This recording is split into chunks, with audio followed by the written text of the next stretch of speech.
Hermano, alto. Sí, tú. Si debes salir de casa, usa cubrebocas. Colócalo y retíralo tocando únicamente las cintas elásticas. Debe cubrir totalmente nariz y boca. Lávate las manos antes y después de usarlo. Si lo has colocado en cabeza o cuello o alguna superficie o está humedecido, mejor usa uno nuevo. Hermano, si debes salir de casa, usa cubrebocas. Hermano, alto. Si debes salir de casa, mantén distancia con las demás personas. Guarda una distancia de por lo menos 2 metros. Así evitarás posibles contagios. Si quieres saludar, evita dar la mano y no te quites el cubrebocas. Por ahora solo podemos saludarnos de lejos. Hermano, si debes salir de casa, mantén distancia.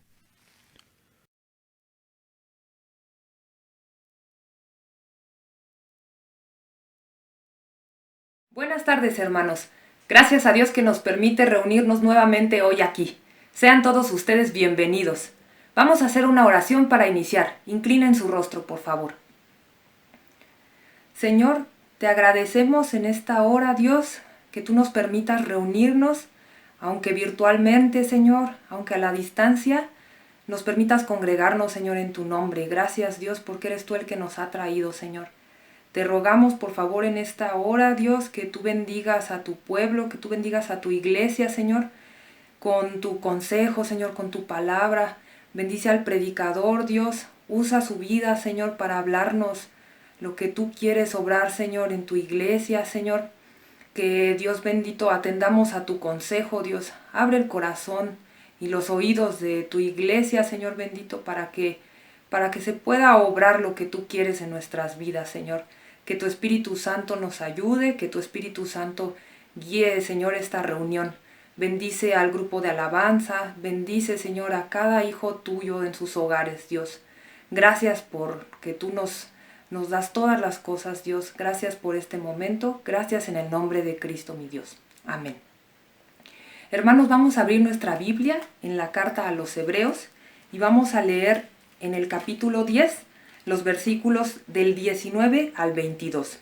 Dice así la palabra de Dios. Así que, hermanos, teniendo libertad para entrar en el lugar santísimo por la sangre de Jesucristo, por el camino nuevo y vivo que Él nos abrió a través del velo, esto es, de su carne, y teniendo un gran sacerdote sobre la casa de Dios, acerquémonos con corazón sincero, en plena certidumbre de fe, purificados los corazones de mala conciencia y lavados los cuerpos con agua pura. Acerquémonos en esta hora confiadamente, hermanos, porque somos redimidos por sangre, por la sangre invaluable de nuestro Señor Jesucristo. Bendito sea su nombre. Comprado con sangre por Cristo, con gozo al cielo yo voy, librado por gracia infinita, ya sé que su hijo yo soy, lo sé, comprado con sangre yo soy, lo sé,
Bendito sea el nombre de nuestro Dios.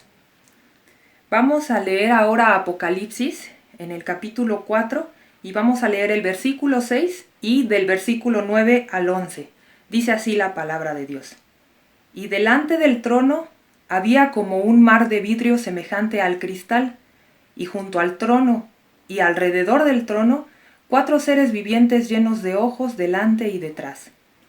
Y siempre que aquellos seres vivientes dan gloria y honra y acción de gracias al que está sentado en el trono, al que vive por los siglos de los siglos, los 24 ancianos se postran delante del que está sentado en el trono, y adoran al que vive por los siglos de los siglos, y echan sus coronas delante del trono diciendo: Señor, digno eres de recibir la gloria, y la honra, y el poder, porque tú creaste todas las cosas, y por tu voluntad existen y fueron creadas.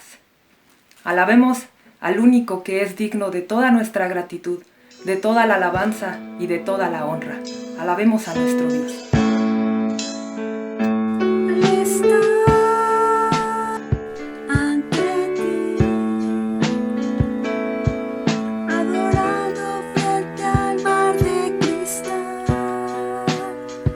entre la multitud, de mi asombro allí me habré de postrar y mi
hermanos, vamos a leer en el libro de Miqueas, en el capítulo 7, el versículo 18.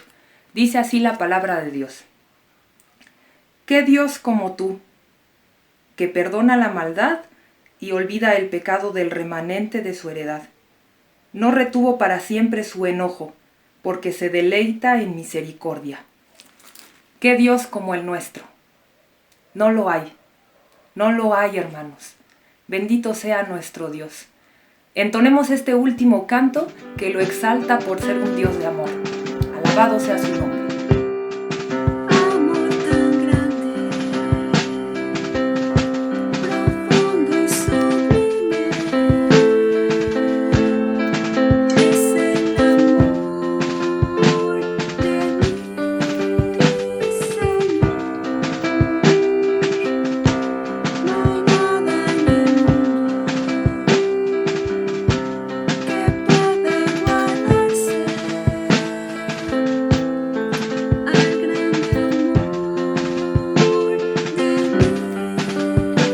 amor de mi Dios de amor, oh Dios de amor, solo eres tú, el Dios de amor. No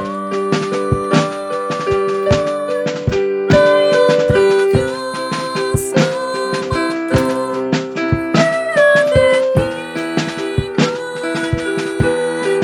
hay otro Dios como tú, no lo hay. Él solo nos salva, nos protege y nos guarda de todos los males que existen aquí. Por eso cantamos con toda el alma, pues nos ha dado Jesús dulce calma. Dios de amor, oh Dios de amor, solo eres tú, el Dios de amor. No hay otro Dios como tú, fuera de ti no lo hay. No hay otro Dios como tú, no lo hay. Dios de amor, oh Dios de amor, solo eres tú, el Dios de amor. No hay otro Dios como tú, fuera de ti no lo hay. No hay otro Dios como tú,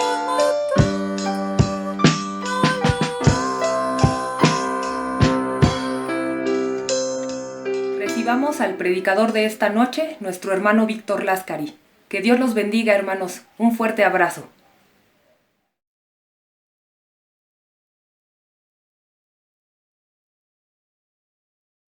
Muy buenas tardes, queridos hermanos.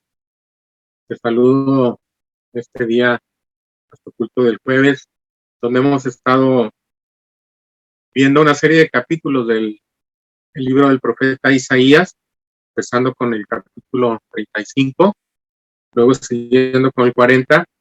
El día de hoy vamos a considerar el capítulo 53, junto con los tres últimos versículos del 52, ya que forman una unidad. Y finalmente el próximo jueves terminaríamos con el capítulo 55. Hay una secuencia que en esos capítulos se puede identificar. El capítulo 35 que dice que se alegrarán el desierto y la soledad, y el yermo se gozará y florecerá como la rosa. Tiene como antecedentes en el capítulo 34 una situación de desolación causada por el pecado, y el capítulo 35 nos habla de que la última palabra de Dios en el mensaje de toda la escritura nunca es la desolación, sino la restauración por medio de la acción de Dios. En el capítulo 40 hay una orden para proclamar un mensaje, y se habla de un mensajero, de un precursor, de hecho, de una voz que clama en el desierto, y que se refiere, sabemos, a Juan el Bautista, que sería el precursor de nuestro Señor Jesucristo. También sabemos por el Nuevo Testamento cómo este precursor, con su mensaje, fue rechazado, así como nuestro Señor Jesucristo, que era el contenido del mensaje de Juan el Bautista, o anunciado por Juan el Bautista. En el capítulo 53, que nos habla de la acción salvadora de Dios en nuestro Señor Jesucristo por medio de su muerte en la cruz como sustituto de todos los pecadores. Y finalmente en el capítulo 55, que nos habla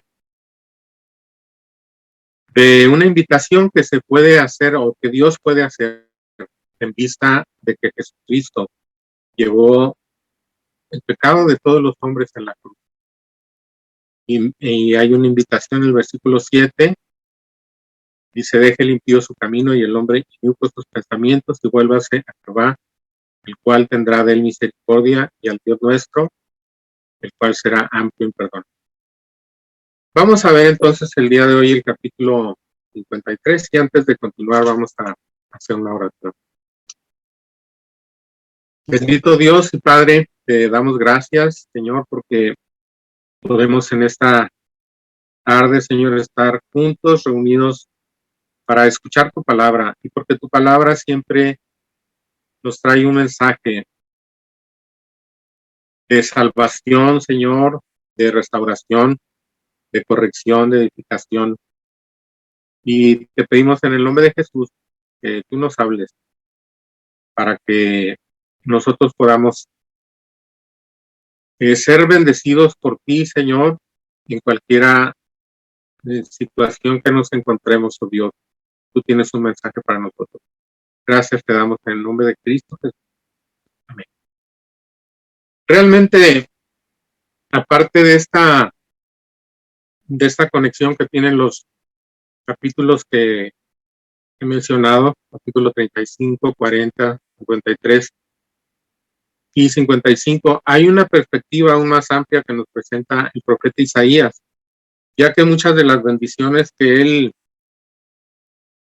anuncia en diferentes partes de su libro, de acuerdo con el capítulo 2, versículo 2, dice que acontecerá en lo postrero de los tiempos, que será confirmado el monte de la casa de Jehová como cabeza de los montes, que será exaltado sobre los collados, y correrán a él todas las naciones. Realmente presenta una perspectiva muy amplia en cuanto al tiempo.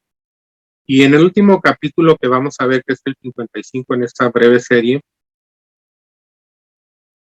ahí en el versículo 3, 55:3 dice: inclinad vuestro oído y venid a mí, oíd y vivirá vuestra alma, y haré con vosotros pacto eterno, las misericordias firmes a David.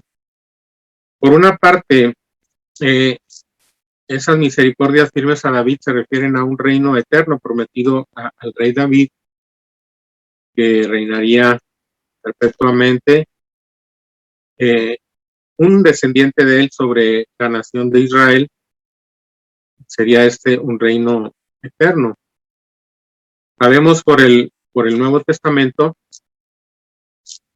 ahí en el capítulo 2 del libro de los Hechos, que esto no se cumpliría sin antes la obra redentora en la cruz de nuestro Señor Jesucristo y tu resurrección.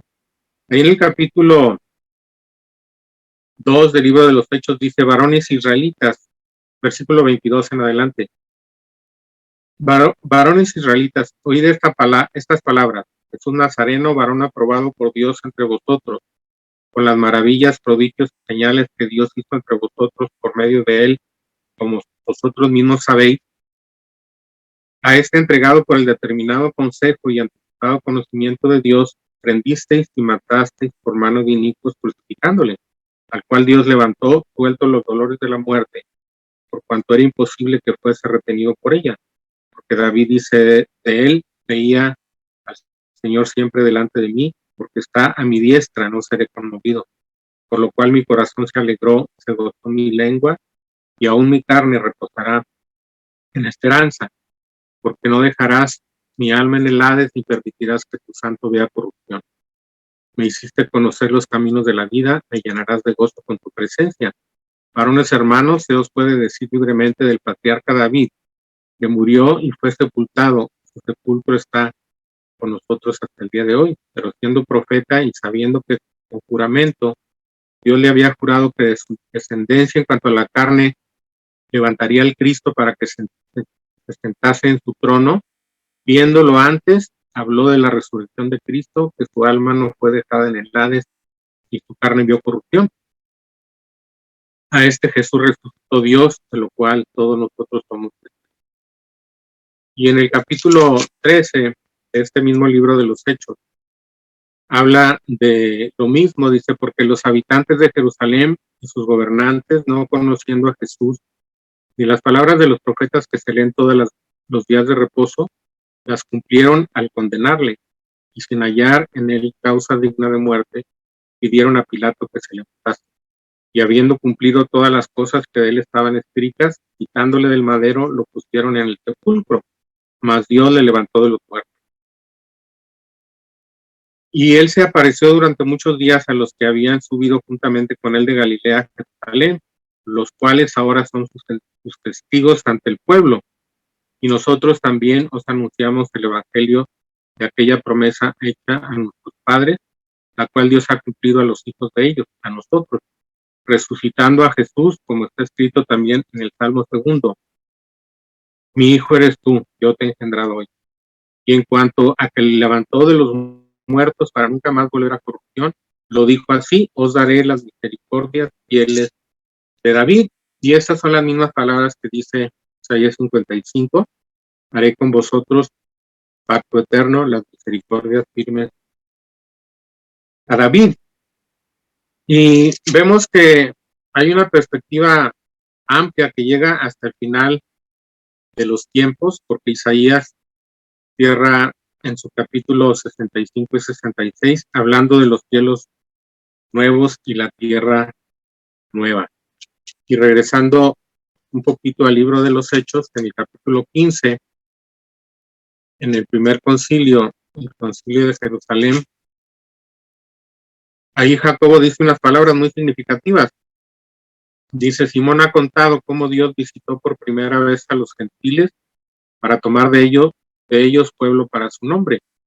Con esto concuerdan las palabras de los profetas, como está escrito: después de esto volveré y reedificaré el tabernáculo de David que está caído, y repararé sus ruinas y lo volveré a levantar, para que el resto de los hombres busque al Señor, todos los gentiles sobre los cuales es invocado mi nombre. Dice el Señor, que hace conocer todo esto desde tiempos antiguos. Quiere decir que Dios, que está reuniendo en este tiempo la iglesia, desde ese libro de los Hechos, había empezado esta obra de Dios. Dice: después de esto, volveré y reedificaré el tabernáculo de que está caído, y repararé sus ruinas y lo volveré a levantar. Todo esto, hermanos, nos indica que, como hemos visto, que la obra de Cristo, descrita aquí en Isaías 53, nos alcanza a nosotros y es el fundamento de nuestra salvación. De hecho, es la obra salvadora de Dios para todos los hombres y para todos los tiempos. No me refiero con esto a que al final todos los hombres serán salvos, sino que todos los hombres que al final sean salvos, serán salvos por la obra de Cristo en la cruz. Ahora, el capítulo 53 empieza diciendo: ¿quién ha creído a nuestro anuncio? ¿Y sobre quién se ha manifestado el brazo de Jehová? Esto relaciona directamente el poder de Dios, que está aquí representado simbólicamente con el brazo de Jehová, que es un símbolo de su poder, de su fuerza. Se pone en acción a favor de los hombres mediante la fe. Así dice Romanos, el capítulo 1, que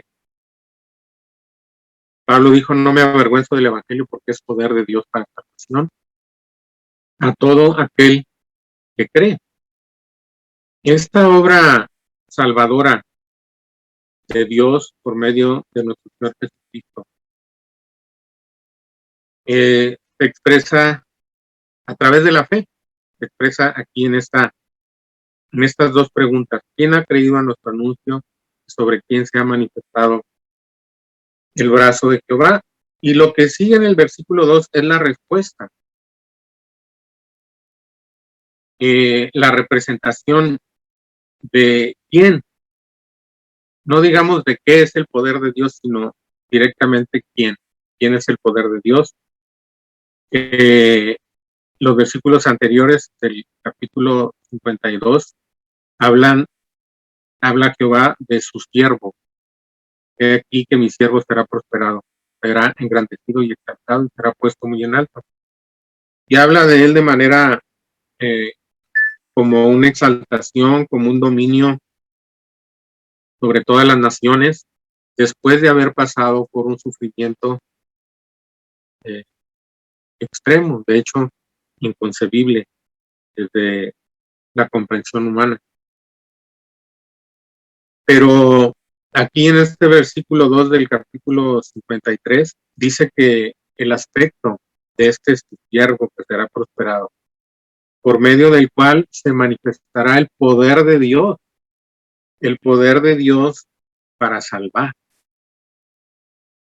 Tiene un principio muy humilde, insignificante, pero precioso a los ojos de Dios, porque inmediatamente a partir de este versículo se empieza a hacer un contraste entre este siervo de Jehová, según es visto por Dios y según es visto por los hombres. Para Dios él es un renuevo que es un retoño, un brote que sube, es decir, que brota, que sale de la tierra y tiene la promesa de la vida. En el ámbito natural, la promesa de la vida natural, de la vida fructífera, de la vida que se reproduce, que abunda en fruto, que produce fruto abundante. Y desde el punto de vista de nuestro Señor Jesucristo, Él sale de la tierra, brota de la tierra, es decir, en ese inicio de Él, la encarnación, con la promesa, pero la promesa de la vida eterna. Pero para los hombres Él es como una raíz de tierra seca. Y así empieza este contraste que nos describe este capítulo. Dice: no hay parecer en él ni hermosura, le veremos más inatractivo para que le deseemos. Despreciado y desechado entre los hombres, varón de dolores, experimentado en quebranto, y como que escondimos de él el rostro, fue menospreciado y no lo estimamos. Ciertamente llevó él nuestras enfermedades y sufrió nuestros dolores, y nosotros nosotros lo tuvimos por azotado, por herido de Dios y abatido. Mas él herido fue por nuestras rebeliones, molido por nuestros pecados. El castigo de nuestra paz fue sobre él, y por su llaga fuimos nosotros curados. Aquí se habla de los sufrimientos de nuestro Señor Jesucristo, y se dice que estos sufrimientos fueron en sustitución. Se ve constantemente cómo hay en cada frase un él y nosotros. Dice, él llevó nuestras enfermedades. Es decir, las enfermedades eran nuestras, pero él las llevó. Y él sufrió nuestros dolores. Y estas figuras que se usan aquí, dolores, enfermedades, ya lo hemos visto, y el profeta empieza su libro en capítulo 1, versículos 5 y 6, hablando de la corrupción de la nación de Israel, pero que es una representación de la corrupción de toda la raza humana. Dice, ¿por qué querréis ser castigados aún? Todavía os revelaré. Toda cabeza está enferma, todo corazón doliente. Desde la planta del pie hasta la cabeza, no hay en él cosa sana, sino herida, hinchazón y podrida llaga. No están curadas, ni vendadas, ni suavizadas con aceite. Esa enfermedad, esas llagas, esos azotes, estas heridas, son un lenguaje figurado para hablar acerca del pecado. Entonces, el siervo de Jehová, que por toda la descripción que hace este capítulo, y porque así se dice en el Nuevo Testamento, es nuestro Señor Jesucristo sufriendo heridas, sufriendo dolores, sufriendo rechazos, sufriendo desprecio, sufriendo azotes, abatimiento, aflicción y castigo, llaga. Todo esto es hablando de nuestro Señor Jesucristo como llevando el pecado. Y ahí en los versículos 4 y 5, al final del versículo 4 dice, nosotros lo tuvimos por azotado, por herido de Dios y abatido. Es decir, que los hombres de su tiempo, y si nosotros hubiéramos vivido en ese tiempo, seguramente hubiéramos hecho lo mismo que hizo el mundo religioso, el mundo político y el mundo cultural del tiempo de nuestro Señor Jesucristo cuando Él fue crucificado. En la expresión del Salmo 22, versículo 8, que repiten los evangelios, en un sentido de burla, de desprecio a nuestro Señor Jesucristo, como diciendo, Él está allí porque no es lo que dijo ser, no es el Hijo de Dios, es un pecador. Y dice aquí el versículo 8, se encomendó a Jehová, líbrele él, sálvele, puesto que en él se complacía. Es decir, la burla de los testigos de la crucifixión, que era que Dios le salve, que Dios le baje de la cruz. Pero ese es el concepto de los hombres. Nosotros le tuvimos, es la evaluación, es el dictamen. Nosotros le tuvimos por azotado, por herido de Dios y abatido como pereciendo. Eso que estaba sufriendo, que era en realidad un sufrimiento terrible, tal y como se describe aquí, pero a final de cuentas un sufrimiento externo, hasta que en el versículo 6 se nos aclara que aparte de los sufrimientos físicos que él estaba llevando en ese momento, nuestro Señor Jesucristo en realidad estaba sufriendo sobre él mismo la descarga de la ira de Dios, esa palabra que se usa aquí. En el versículo 6, todos nosotros nos descarriamos como ovejas, cada cual se apartó por su camino, mas Jehová cargó en él. Y esa palabra cargar es una cosa que expresa una violencia, como el juicio de Dios cayó sobre nuestro Señor Jesucristo. Y en el versículo 5, se nos habla de una manera muy clara cómo todo este sufrimiento y todo este llevar el pecado era un sufrimiento vicario se le llama, o en sustitución. Él no estaba compartiendo dolores con nosotros. Él no estaba compartiendo nuestra suerte. Es decir, como si nosotros pudiéramos participar de lo que él estaba participando en ese momento. Él estaba haciendo una sustitución completa, es decir, llevando el pecado, y esa palabra llevar quiere decir que lo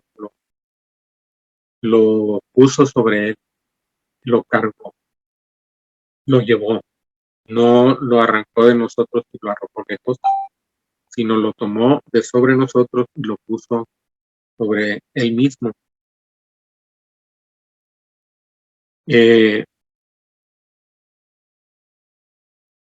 Todo esto era en lugar de nosotros. Tomar nuestro pecado para que ya no estuviera sobre nosotros. Tomar nuestros dolores para que ya no estuvieran sobre nosotros. Tomar la ira de Dios hacia el pecado, para que nosotros no sufriéramos la ira de Dios por nuestros pecados, sino Él sufriéndola en nuestro lugar. Y después se habla de la actitud de Él ante estos sufrimientos y ante esta ira de Dios, de una aceptación completa. Angustiado Él y afligido, no abrió su boca. Como cordero fue llevado al matadero, como oveja delante de sus trasquiladores, enmudeció y no abrió su boca.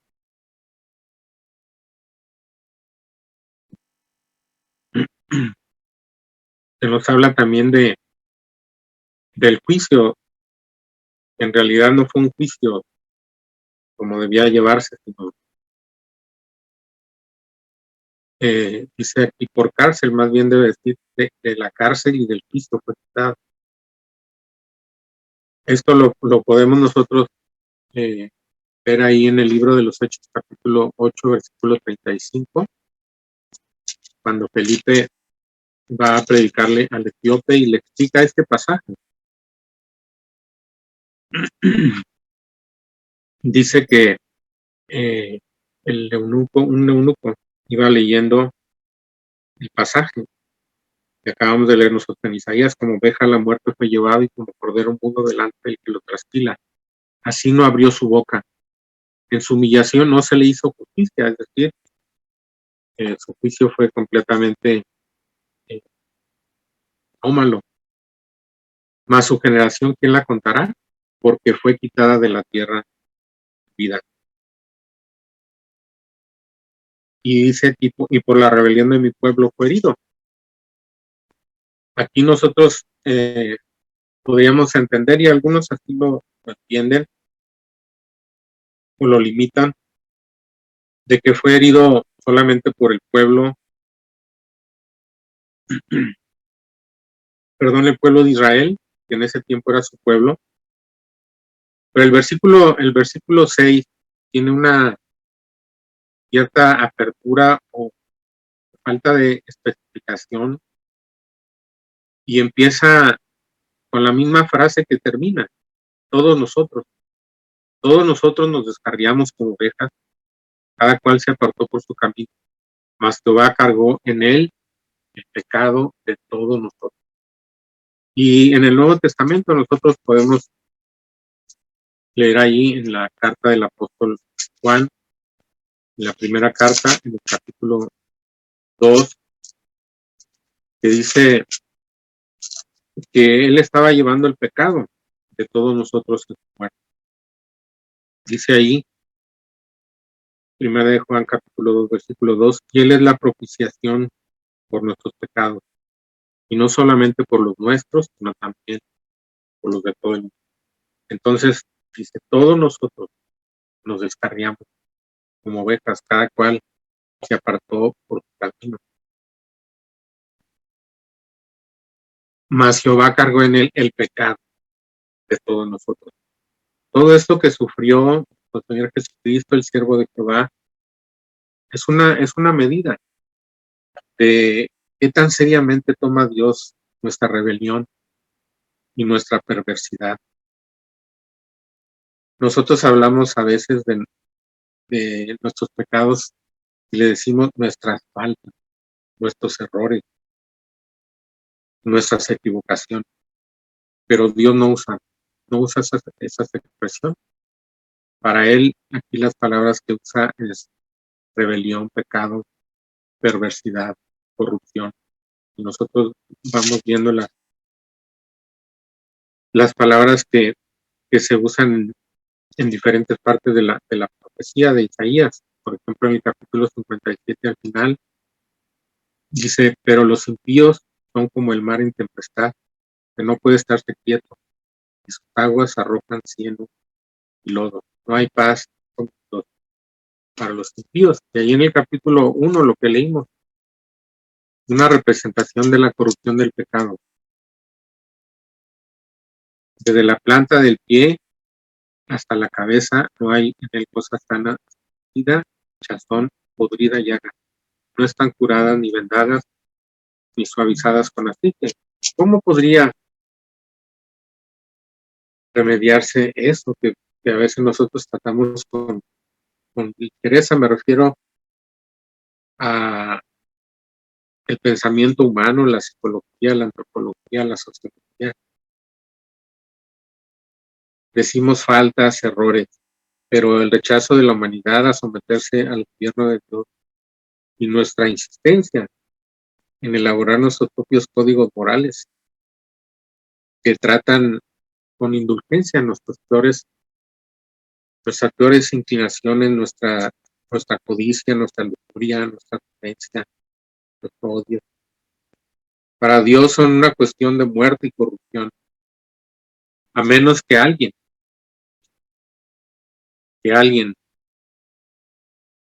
pudiera quitar ese pecado. ¿Y cómo podría quitarse ese pecado? Allí en Isaías capítulo 1, después de hacer esa descripción del pecado, en el versículo 10 al 15 habla de la religiosidad. Dice, no me traigan más vana ofrenda, el incienso me es abominación. La religión no sirve para quitar el pecado. Y a partir del versículo 15 al 20, habla, dice, lavaos y limpiaos, quitad la iniquidad de vuestras obras de delante de mis ojos, dejad de hacer lo malo. Una vida justa es lo que Dios requiere, pero el hombre ni siquiera puede hacer ese cambio. Nosotros no podemos hacer solos ese cambio. Y si lo hiciéramos, si pudiéramos hacerlo y escribir palabras nuevas, ¿quién puede quitar lo que está escrito abajo? De nada sirve escribir nuevas palabras sobre las palabras viejas. Eso no borraría esas palabras. Es decir, a empezar a tener una reforma de vida. Y esto fuera posible. Eso no borraría el pasado. Se necesita que alguien lleve el pecado. Lo llevó por nosotros. Mas Jehová cargó en él el pecado de todos nosotros. Nuestro Señor Jesucristo aceptó todo ese quedar volteada la verdad, pensando todos que Él sufría por ser un pecador cuando el pecado era el pecado nuestro. Y aceptando aparecer junto con los impíos, muriendo entre los malhechores y siendo considerado como malhechor. Y aquí en el versículo 10 dice, con todo eso Jehová quiso quebrantarlo, es decir, a pesar de que había toda esa apariencia. Aquí se nos habla primero de la maldad humana que lo llevó a la cruz, del odio humano que lo llevó a la cruz, y después se habla de que era la voluntad de Dios. Con todo eso, Jehová quiso quebrantarlo, sujetándole a padecimiento. Y en Hechos 2, el pasaje que leímos hace rato al principio, esto se ve de manera en un orden invertido. Se habla primero de la voluntad de Dios. Dice, a este, hablando de Jesús, entregado por el determinado consejo y anticipado conocimiento de Dios. Primero, el determinado consejo, la decisión de Dios de presentarlo a Él como propiciación por nuestros pecados, de entregar a su Hijo como su cordero, como su sacrificio, sujetándole a padecimiento, cargando sobre Él el pecado de todos nosotros, toda nuestra corrupción, toda nuestra maldad, toda nuestra iniquidad, entregado por el determinado consejo y anticipado conocimiento de Dios, prendisteis y matasteis por manos de inicuos, crucificándole. Es decir, Dios está dominando toda la escena. Es por la voluntad de Dios que este siervo de Jehová, nuestro Señor Jesucristo, murió por nosotros. Bendito sea el nombre del Señor. Pero así como el libro de los Hechos habla de la resurrección, dice que ustedes lo mataron por manos de inicuos, mas Dios se levantó de los muertos. Dice, crucificándole, prendisteis y matasteis por manos de inicuos, crucificándole, al cual Dios levantó de los muertos, vuelto los dolores de la muerte, por cuanto era imposible que fuera retenido por ella. También acá, en Isaías, se habla de la resurrección. Dice, con todo eso Jehová quiso quebrantarlo, sujetándole a padecimiento. Y aquí está la obra de Dios, la obra salvadora de Dios, que es en Cristo Jesús. Y hasta que Él murió en la cruz, fueron quitados nuestros pecados. Cuando haya puesto su vida en expiación por el pecado, dice, verá linaje.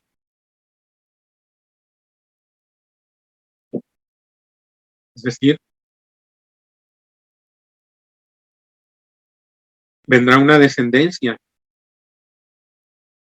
Y dice, vivirá por largos días. Y la voluntad de Jehová será en su mano prosperada. Verá el fruto de la aflicción de su alma y quedará satisfecho.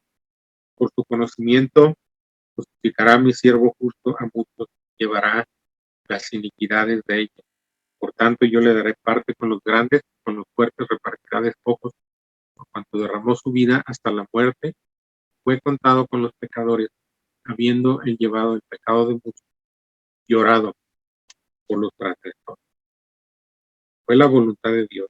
Y aquí la palabra hizo, que se dice en el versículo 10, con todo eso Jehová quiso quebrantar. Quiere decir, una palabra que quiere decir se complació.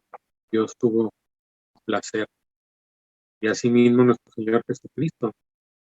Así nos dice el versículo 11, verá el fruto de la aflicción de su alma y quedará satisfecho. Como dice Hebreos 12:2, ¿verdad? Por el gozo puesto delante de él, sufrió la cruz, menospreciando el oprobio. Se sentó a la diestra del trono de Dios. Así que, hermanos, qué grande salvación tenemos. Qué plan de Dios de milenio, de miles de años de estar teniendo ese propósito de salvarnos. Desde el momento de la caída, Él fue tras Adán y le dijo, ¿dónde está? Y ahí viene la primera promesa de la salvación en Génesis 3:15. La primera promesa de la salvación, que dice ahí en Génesis 3:15, y pondré enemistad entre ti y la mujer, y entre tu simiente y la simiente tuya. Esta te herirá en la cabeza, y tú herirás en el calcañar. Cuando haya puesto su vida en expiación por el pecado, nuestra salvación no es un decreto de Dios en el sentido de que Él pudiera haber dicho, no hago caso de los pecados, los perdono. Él tuvo que juzgar los sacrificios. Y aquí dice Romanos capítulo 3, nos habla de la gracia de Dios, nos habla de lo gratuito de la salvación, nos habla que es por medio de la fe. nos dice que fue por el derramamiento de la sangre de nuestro Señor. Pero ahora, aparte de la ley, se ha manifestado la justicia de Dios, certificada por la ley y por los profetas. La justicia de Dios por medio de la fe en Jesucristo para todos los que creen en Él, porque no hay diferencia, por cuanto todos pecaron y están destituidos de la gloria de Dios, siendo justificados gratuitamente por su gracia, mediante la redención que es en Cristo Jesús,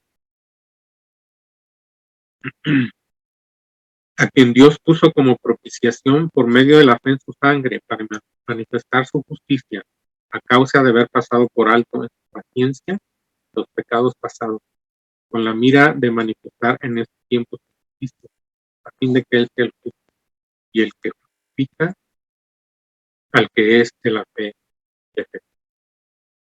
Lo grande, hermanos, de nuestra salvación es que está perfectamente garantizada por la justicia de Dios, porque el pecado ha sido juzgado.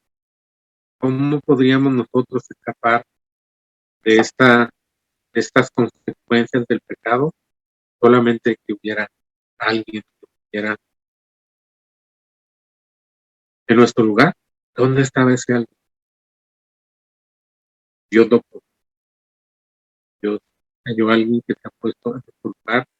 Él lo trajo, Él lo envió y se ha hecho cargo de nuestra rebelión.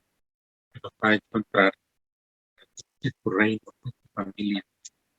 Él, el que no hizo pecado, como dice 2 Corintios 5:21, dice, al que no hizo pecado, por nosotros lo hizo pecado, para que nosotros fuésemos hechos justicia de Dios en él. Y dice 1 Pedro 2:24, quien llevó él mismo nuestros pecados en su cuerpo sobre el madero, para que nosotros, estando muertos a los pecados, vivamos a la justicia, y por cuya herida fuisteis sanados. Hermanos, qué grande salvación, qué grande obra.